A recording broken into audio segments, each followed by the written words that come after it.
All right, today we're going to talk about engines. Now, most of this will be pretty straightforward and easy for a lot of you, but I still get a few questions, a few comments, and then some confusion about something that's pretty common under the hood of most of our vehicles. So let's go over some common configurations you'll see on new and late model pre-owned vehicles.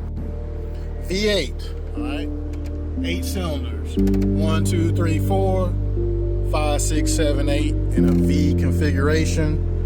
Common under the hood of big trucks, some cars, some SUVs. Kind of a dying breed. You don't see too many of these new anymore, but of course they're still around, and that's all some people want. However, longitudinal, that means it's mounted front to back, never sideways. Used to be some old GM cars and Volvos that mount them sideways. They don't really do that anymore. That was kind of weird, not really the best setup for this engine. You generally want them front to back, power in the rear wheels, or in the case of this truck, 4-wheel drive. All right, this Acura is a V6, 6 cylinders, 1, 2, 3, 4, 5, 6. This engine is mounted sideways or transverse. It is a front-wheel drive based vehicle. I know what you're saying, it's probably all-wheel drive, that's fine, but the way Honda and a lot of manufacturers build them is that they're front-wheel drive biased. They send the drive shaft out to the back for all-wheel drive. But anyway, most of the time, when you have a V6 engine in a modern car, it's going to be mounted sideways, unless it's a truck or a sports car or something like that. So, V6, another common configuration for an engine. 4-cylinder, inline 4. 1, 2, 3, 4, mounted sideways. It's your most common engine you're going to find in a new car today. This just happens to be a Nissan Altima.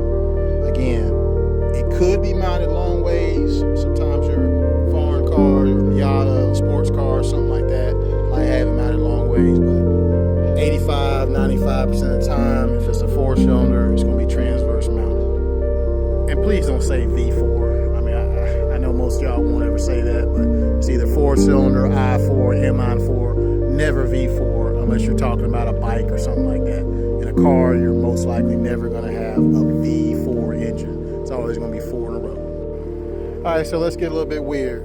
These Subarus are a little different. They use what's called a boxer engine, in which case the cylinders point out, straight out from the side, so when they're doing their thing, it looks like they're punching, so they're boxing. It's kind of why you don't do a V4 in a car. It's a little bit more complicated, but hey, this is what they made their name on. So it's a 4-cylinder, but you got 2 heads, 2 sets of camshafts, whereas if it were an inline motor, you just have 1 head and 1 set of camshafts. But that's their thing. I ain't gonna hate on them. It's what they're known for. H4 boxer engine. All right, you can't tell from under this cover, but this BMW is a 4-cylinder and it's mounted long ways, 1, 2, 3, 4. It's also turbocharged, but again, a lot of it's covered up, so we won't really get too deep in that right now. But I wanted to show you this because generally, when I said earlier, most 4-cylinder engines are mounted transversely. When dealing with a premium car like a BMW, rear-wheel drive based vehicle, it's going to be straight ahead. Now, they also do a straight 6. That's their signature motor. I don't have one of them out here right now, but 6 in a row, 1, 2, 3, 4, 5, 6. Again, that's something BMW does. They don't fool with V6s at all, just I4, I6, and V8s. They used to do a V12, but I ain't got one of them. That's for another time. Earlier when I was talking about straight 6s, I was talking about premium cars like BMWs. Can't forget about these big boys right here. So all your Ram trucks, you got your Cummins turbo diesel, those are all straight 6s. 1, 2, 3, 4, 5, 6 in a row with a big old turbo hanging off the side. Just like a lot of 18-wheelers are. This Escape has a 3-cylinder engine.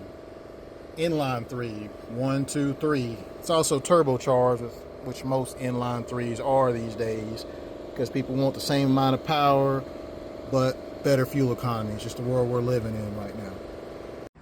So there you have it. Those are your most common engine configurations that you're going to find on late model vehicles today. I didn't really get in any V12s or straight 5s, or I don't think anybody's made a straight 8 since I've been alive, so I'm not going to worry about those. But if you like this content or have any questions, please drop a comment below and look me up at Skeet Sales. Thank you.